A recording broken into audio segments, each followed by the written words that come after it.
കോഴിക്കോട് ചികിത്സാ പിഴവിനെ തുടർന്ന് അമ്മയും ഗർഭസ്ഥ ശിശുവും മരിച്ചു എന്ന പരാതി ഉന്നയിച്ച ആക്ഷൻ കമ്മിറ്റിയുടെ മാർച്ച് മുടക്കല്ലൂർ മലബാർ മെഡിക്കൽ കോളേജിലേക്കാണ് മാർച്ച് നടത്തിയത്. മാർച്ച് പോലീസ് തടഞ്ഞു. മുഹമ്മദ് ഷംസീർ വിവരങ്ങളുമായി ചേരുന്നു. ഷംസീർ, ആരുടെ നേതൃത്വത്തിലാണ് ഈ പ്രതിഷേധം നടക്കുന്നത്?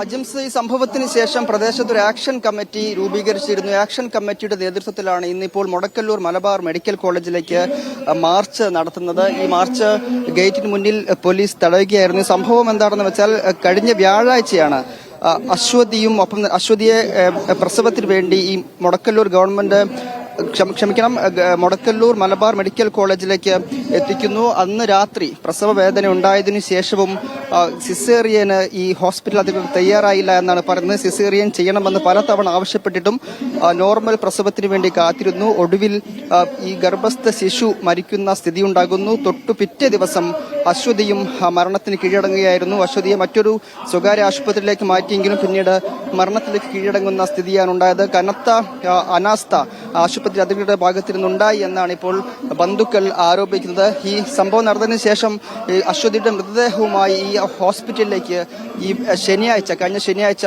ഇവർ മാർച്ച് നടത്തുകയും ചെയ്തിരുന്നു. അതിന് പിന്നാലെയാണ് ഇപ്പോൾ ഡോക്ടർമാർക്കെതിരെ നടപടി സ്വീകരിക്കണം, അന്വേഷണം നടത്തണം എന്നുള്ള കാര്യങ്ങൾ ഉൾപ്പെടെ ആവശ്യപ്പെട്ടുകൊണ്ട് ആക്ഷൻ കമ്മിറ്റിയുടെ നേതൃത്വത്തിൽ സമരം നടത്തുന്നത്. ഇപ്പോൾ അശ്വതിയുടെ സഹോദരൻ എന്നോടൊപ്പം ചേരുകയാണ്. ഇപ്പോൾ വലിയൊരു സമരത്തിലേക്ക് കാര്യങ്ങൾ നീങ്ങുകയാണല്ലേ? ഏത് തരത്തിലാണ് ഇനിയിപ്പോൾ സമരവുമായി മുന്നോട്ട് പോകാൻ ഉദ്ദേശിക്കുന്നത്? നീതി കിട്ടുന്നവരെ ഏത് നിയമത്തിന്റെ ഏത് അറ്റം എനിക്ക് പറ്റുന്നു, ഞങ്ങളിപ്പോ പറഞ്ഞ എല്ലാവരും എന്റെ കൂടെ ഉണ്ടാവും. അത് ഏതറ്റം വരെ പോകാൻ പറ്റുമോ അത്രയും വരെ പോവും. അവക്കും കുഞ്ഞിന് വേണ്ടിയിട്ട് ഏതറ്റം വരെ പോകാൻ പറ്റുമോ അത് ഈ അറ്റം വരെ പോകും. ഇതിപ്പോ ഡോക്ടറുടെ അനാസ്ഥ കൊണ്ട് മാത്രമാണ് ഇങ്ങനെ സംഭവിച്ചതെന്നാണോ? അനാസ്ഥ എന്ന് പറയാൻ ഒന്നാമത് കാരണം, ഞങ്ങൾ 7-ാം തീയതി മുതൽ ഇവിടെ അഡ്മിറ്റ് ചെയ്താ ഇവളും കുഞ്ഞം മരിക്കുന്നതിന് അന്ന് വരെ ഞാനും ഇവളും കൂടി മുകളിൽ പോയിട്ട് പഞ്ച് ചെയ്ത് ഇൻഷുറൻസിന്റെ കാര്യത്തിന് വേണ്ടി പഞ്ച് ചെയ്ത് വന്നോളാം. അന്നപ്പോ ഈ രാവിലെ വരെ പോലെ പിറ്റേന്ന് ഉച്ചയ്ക്ക് ഇവര് പറയുന്നത് സന്ധ്യയോടെ വേദന കിട്ടിയെന്നാ. ഇവരൊരു ഫേസ്ബുക്കിന്റെ ഒരു പേജിൽ അവരിട്ടത് സന്ധ്യയോടെ വേദന കിട്ടുന്നത്. ഈ ഉച്ചയ്ക്ക് 1 മണി തൊട്ടിട്ട് ഇവർ നിലവിളിക്കുന്നത് ഇവര് വാതിൽ തുറക്കുമ്പോൾ, ലേബർ റൂമിന്റെ വാതിൽ തുറക്കുമ്പോൾ ഞാൻ കേൾക്കുന്നുണ്ട്. ഞാനും എന്റെ അവളെ അമ്മ മാത്രമേ ഉള്ളൂ. ഞാൻ പോലീസിനോടും എല്ലാവരോടും സാർമാരോടൊക്കെ പറഞ്ഞ കാര്യം തന്നെയാണ്. ഉച്ചയ്ക്ക് 1 മണി തൊട്ട് ഇവള് കരയുന്ന കരച്ചിൽ ഞാൻ കേൾക്കുന്നുണ്ട്. എന്നിട്ട് ഒരു 4 മണി ആയപ്പോൾ 4 മണി 5 മണിയുടെ ഉള്ളിൽ ഇവളെ അമ്മേനെ അതിന്റെ ഉള്ളിലേക്ക് ഇവര് കയറ്റി. ഇവര് പറയുകയും ചെയ്ത് ഇതിങ്ങനെ കയറ്റാൻ പാടില്ല, എന്നാലും ഓക്ക് വേദന ഇങ്ങനെ അധികം കൊണ്ട് നിങ്ങളെ കാണുമ്പോൾ ഒരു ധൈര്യം കിട്ടിയല്ലോ, ഓളെ വേദന വന്നോട്ടെ എന്ന് ഇവർ പറയുന്നുണ്ട്. ഡ്യൂട്ടിയിലുള്ള ഡോക്ടറെ അന്ന് ആ ദിവസം ഞാൻ കണ്ടില്ല. ഞാൻ ഡ്യൂട്ടിയിലെ ഡോക്ടറെ 2 കണ്ടില്ല. ഈ ഒ പിയിലുള്ള ഡോക്ടർ പ്രജിഷ എന്ന് പറഞ്ഞ ഡോക്ടറാണ്. പ്രജിഷ മേഡത്തെ ഞാൻ കാണിക്കല്. ആ ഡോക്ടർ അന്നേത്തെ ദിവസം അവിടെ ഞങ്ങൾ കണ്ടില്ല. പിന്നെ തലേന്ന് ഇവരോട് പോയി പറഞ്ഞത്, ഡോക്ടർ പോയി പറഞ്ഞത് എന്റെ അമ്മേനോട് പോയി പറഞ്ഞത്, നാളെ രാവിലെ ഒരു 10 മണിയോ അല്ലെങ്കിൽ 11 മണിയാകുമ്പോൾ നമുക്ക് സിസേറിയൻ ചെയ്തിട്ട് കുഞ്ഞിനെ എടുക്കാം. ബിപിന്റെ ചെറിയൊരു പ്രോബ്ലം ഉള്ളത് കൊണ്ട് അങ്ങനെ നമുക്ക് എന്തായാലും അവളെ അധികം നിർത്തിക്കണ്ട, നമുക്ക് സിസേറിയൻ ചെയ്യാം. 3.5 കിലോന്റെ മുകളിലെ തൂക്കമുണ്ട് കുഞ്ഞിന് ഒരു എന്തെങ്കിലും പ്രശ്നം ഉണ്ടെങ്കിലോ അല്ലെ ഓക്ക് എന്തെങ്കിലും പ്രശ്നം ഉണ്ടെങ്കിലോ പിന്നെ രാവിലെ ഞാൻ കാണുന്നത് 3:30-ക്കാണ് ഇവിടെ സ്ട്രെച്ചറിൽ വലിച്ചിട്ട് കൊണ്ടുവന്ന്.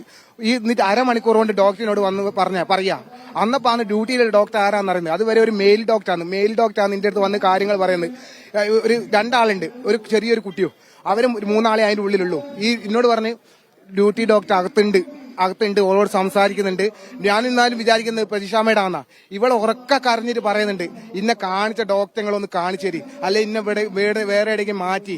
അതൊക്കെ ഇവളെ ഉറക്ക പറയുന്നുണ്ട്. ഇവളെ അമ്മ പോയിട്ടു അമ്മേനെ കൈ പിടിച്ച് അന്നപ്പേക്ക് ഇവള് കരഞ്ഞിട്ട് ഛർദ്ദിച്ചിട്ട് അമ്മേനോട് പറഞ്ഞു, അമ്മ ഇവിടുന്ന് എവിടുന്നേ മാറ്റി തരാൻ പറയും.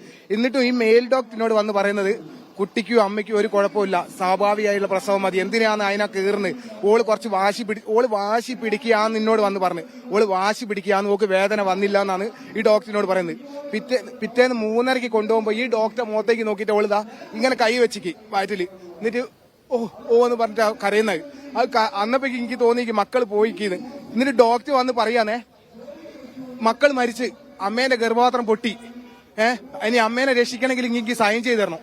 ഞാൻ പറഞ്ഞു, എന്റെ മക്കളെ കാര്യം ഞാൻ ഇതെല്ലാം ന്യൂസിന് ഞാൻ കൊടുത്തതാ. ഞാൻ അത് കറക്റ്റ് ഞാൻ കണ്ട അനുഭവം, എന്റെ മനസ്സിന് മറക്കാൻ പറ്റാത്ത അനുഭവം അത്. അപ്പൊ എന്താ ചെയ്യണം, ഇതിന് എത്രത്തോളം മുമ്പോട്ട് പോകാൻ പറ്റുമോ അത്രത്തോളം തന്നെ ഞങ്ങൾ പോകും. അതേ പറയാം. അശ്വതിയുടെ ഭർത്താവ് വിവേകാണ് ഇപ്പോൾ നമ്മളോട് സംസാരിച്ചത്. നീതി കിട്ടും വരെ സമരവുമായി അതല്ലെങ്കിൽ ഏത് മാർഗത്തിലാണോ മുന്നോട്ട് പോകേണ്ടത് ആ രീതിയിൽ മുന്നോട്ട് പോകാൻ തന്നെയാണ് കുടുംബത്തിന്റെയും ആക്ഷൻ കമ്മിറ്റിയുടെയും തീരുമാനം. അജിംസ്. ഷംസീർ, ഒരു കാര്യം കൂടി, ഈ കേസ് ഇതിൽ പോലീസ് വല്ല കേസ് കൊടുത്തിട്ടുണ്ടോ? അന്വേഷണം വരെ നടക്കുന്നുണ്ടോ?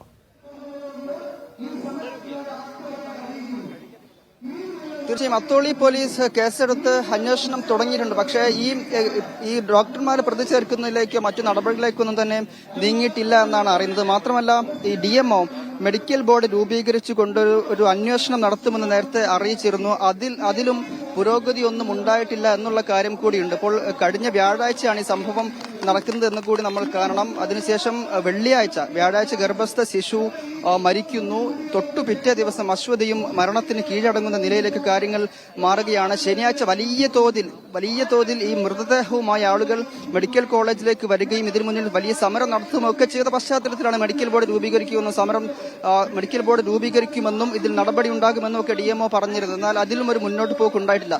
ഈ പ്രദേശത്തുകാരെ സംബന്ധിച്ചിടത്തോളം വലിയ ആശങ്ക ഈ കാര്യത്തിലുണ്ട്. ഇപ്പോൾ എന്താണ് സംഭവിച്ചത് എന്ന അന്വേഷണത്തിൽ വ്യക്തമാകേണ്ട കാര്യമാണ്. അപ്പോഴും നേരത്തെ വിവേക് സംസാരിച്ച പോലെ, അശ്വതിയുടെ ഭർത്താവ് സംസാരിച്ച പോലെ അവർക്കുണ്ടായ അനുഭവം എന്നത് നോർമലായി പ്രസവിക്കേണ്ട ഒരു സാഹചര്യമായിരുന്നു. 9 മാസത്തെ സ്കാനിങ്ങിലൊന്നും തന്നെ ഏതെങ്കിലും തരത്തിലുള്ള പ്രശ്നങ്ങൾ ഉണ്ടായിരുന്നില്ല എന്ന് പറയുമ്പോൾ അവർ സാധാരണഗതിയിൽ പ്രസവം നടക്കും എന്ന് വിചാരിച്ചിരുന്നിടത്താണ് ഈ തരത്തിലേക്ക് കാര്യങ്ങൾ മാറിയത് എന്നതിന്റെ ഞെട്ടലും നടുക്കവും ഇപ്പോഴും ഈ കുടുംബത്തിന് വിട്ടുമാറിയിട്ടില്ല. കാരണം കൃത്യമായ അനാസ്ഥ ആശുപത്രിയുടെ ഭാഗത്ത് നിന്നുണ്ടായി എന്നാണ് ഇവർ ആവർത്തിച്ച് പറയുന്നത്. ഈ വേദന ഉണ്ടായ സമയത്ത് സിസേറിയൻ ചെയ്യണമെന്ന് കുടുംബം പലതവണ ആവശ്യപ്പെട്ടിട്ടും അതിന് കൂട്ടാക്കിയില്ല എന്ന് കൂടി കുടുംബം പറയുകയാണ്. ഈ അശ്വതി വേദനയായി നിൽക്കുന്ന സമയത്ത് സിസേറിയൻ വേണമെന്ന് ആവശ്യപ്പെടുന്ന സമയത്ത് മറ്റ് 3 സിസേറിയനുകൾ ഇതിവിടെ നടന്നിട്ടുണ്ട് എന്ന് കൂടി കുടുംബം പറയുകയാണ്. അപ്പോൾ എന്തുകൊണ്ടാണ് ഇവരുടെ കേസിൽ അത് ചെയ്യാത്തതെന്ന ചോദ്യം ബാക്കിയാവുകയാണ്. ബ്ലഡ് പ്രഷറുമായി ബന്ധപ്പെട്ട ചില പ്രശ്നങ്ങൾ ഉണ്ടായിരുന്നുവെന്ന് ആശുപത്രി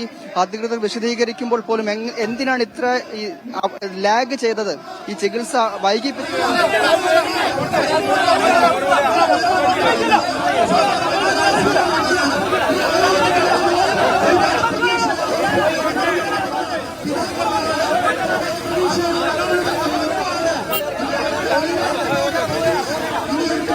മരണത്തിന് കാരണമായവർക്കെതിരെ നടപടി വേണം, അന്വേഷണം നടത്തണം തുടങ്ങിയ കാര്യങ്ങളാണ് പ്രധാനമായും ഇവർ ഉന്നയിക്കുന്നത്. മാത്രമല്ല വിവേക് കഴിഞ്ഞ ദിവസം സംസാരിച്ചപ്പോൾ, അശ്വതിയുടെ ഭർത്താവ് വിവേക് കഴിഞ്ഞ ദിവസം സംസാരിച്ചപ്പോഴും ഇപ്പോഴും ആവർത്തിച്ച് പറയുന്നത് തനിക്ക് നീതി കിട്ടും വരെ താൻ ഈ സമരവുമായി മുന്നോട്ട് പോകുമെന്ന് തന്നെയാണ്. നീതി കിട്ടും വരെ സമരവുമായി പോകുമെന്ന് പറയുമ്പോൾ ഒരു കാര്യം കൂടിയുണ്ട്. ഈ വിവേകിന്റെ കയ്യിൽ കൃത്യമായി 9 മാസം ചികിത്സിച്ചതിന്റെ രേഖകളുണ്ട്.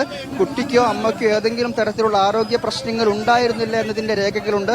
ഇതെല്ലാം വെച്ചുകൊണ്ടാണ് താൻ ഈ അന്വേഷണവുമായി നീതിക്ക് വേണ്ടിയുള്ള പോരാട്ടത്തിൽ മുന്നോട്ട് പോവുക എന്ന് പറയുമ്പോൾ ആ കോൺഫിഡൻസ് ഉള്ളത് കൊണ്ട് കൂടിയാണ് ഈ വലിയ സമരത്തിലേക്ക് ഇപ്പോൾ കാര്യങ്ങൾ നീങ്ങുന്നത്. അത്രയും കാലം ഒരു കുഴപ്പവുമില്ല എന്ന് പറഞ്ഞ ഈ അമ്മയ്ക്കും കുഞ്ഞിനും പിന്നെ എങ്ങനെയാണ് അവസാന സമയത്തേക്ക് എത്തുമ്പോൾ കാര്യങ്ങൾ കോംപ്ലിക്കേറ്റഡ് ആയത്? 2 പേരുടെയും മരണത്തിലേക്ക് എത്തുന്ന നില എങ്ങനെയുണ്ടായി എന്ന ചോദ്യമാണ് ആവർത്തിച്ച് ഇവർ ചോദിക്കുന്നത്. സ്ത്രീകളുടെ വലിയ പങ്കാളിത്തം ഈ സമരത്തിലുണ്ട് എന്നുള്ളത് കൂടി പ്രത്യേകമായി നമ്മൾ കാണേണ്ടതുണ്ട്. അമ്മച്ചി, ഈ ഒരു അമ്മയുടെയും കുഞ്ഞിന്റെയും മരണത്തിന് കാരണമായ ഒരു സംഭവമാണ്. ഇങ്ങനെ ഒരു സമരത്തിന്റെ ഭാഗമാകുന്നത് എന്തുകൊണ്ടാണ് നിങ്ങളൊക്കെ? അതെ അത് സമരത്തിന്റെ ഭാഗമായിട്ട് വന്നതാ. ഇനി ഈ ഒരു അനുഭവം ഇനി വേറെ ഒരാൾക്ക് ഉണ്ടാവാൻ പാടില്ല. നമുക്ക് നമ്മളെ ആവശ്യങ്ങൾക്ക് പ്രസവത്തിന്റെ ആവശ്യം കഴിഞ്ഞു പോയാലും നമുക്കും ഉണ്ടല്ലോ ഇനി ഭാവിയിൽ അസുഖങ്ങൾക്ക് ഇനിയും വരാനുണ്ടല്ലോ. പോട്ടെ, നമ്മളത് പോയാലും നമ്മളെ മക്കൾക്ക് ഉണ്ടാവുമല്ലോ പ്രസവങ്ങൾ. മക്കളെല്ലാവരും ഉണ്ടല്ലോ. അവർക്കെല്ലാം ഇങ്ങനത്തെ ഒരു അനുഭവം ഇനി ഇങ്ങനത്തെ ഒരു ആസ്പത്രിയിൽ നിന്ന് വരരുത്. ഗവൺമെന്റ് ആസ്പത്രിയിൽ നിന്നാണെങ്കിൽ പോട്ടെ, ഇത് പൈസ കൊടുത്തിട്ടല്ലേ നോക്കുന്നത്, വെറുതെ ഒന്നല്ലല്ലോ. ഇപ്പോൾ ആരോഗ്യ ഇൻഷുറൻസ് നമുക്ക് അവകാശപ്പെട്ട ഇൻഷുറൻസ് ആരോഗ്യം, അത് നമ്മൾ ദുരുപയോഗം ചെയ്യാൻ പാടില്ല. അശ്വതിയുടെ അയൽവാസികളാണോ? ഞങ്ങൾ തൊട്ട അയൽവാസിയാണ്. കുറച്ച് അകലുണ്ട്, എന്നാലും നമ്മൾ അതിന്റെ അടുത്ത് തന്നെയാണ്. പിന്നെ ഇതന്നെ പറയുന്ന ഇനി ഒരാൾക്കും ഇങ്ങനത്തെ ഒരു അനുഭവം വരരുത്. കൂടുതൽ ആളുകളും നാട്ടുകാരനായിരിക്കും, ഉണ്ണികുളം പ്രദേശത്തുള്ള ആൾക്കാരനായിരിക്കും അല്ലേ? വല്ല ഉണ്ണികുളം പഞ്ചായത്ത് തീർച്ചയായും നിങ്ങൾ ഇതിന് വേണ്ടിയിട്ട് നിങ്ങൾ ഈ വൈശ്വര്യർ കൂടി മുൻകൈ എടുത്തിട്ട് ഞങ്ങൾക്ക് വേണ്ട പിന്തുണ നിങ്ങളും കൂടി നൽകണം.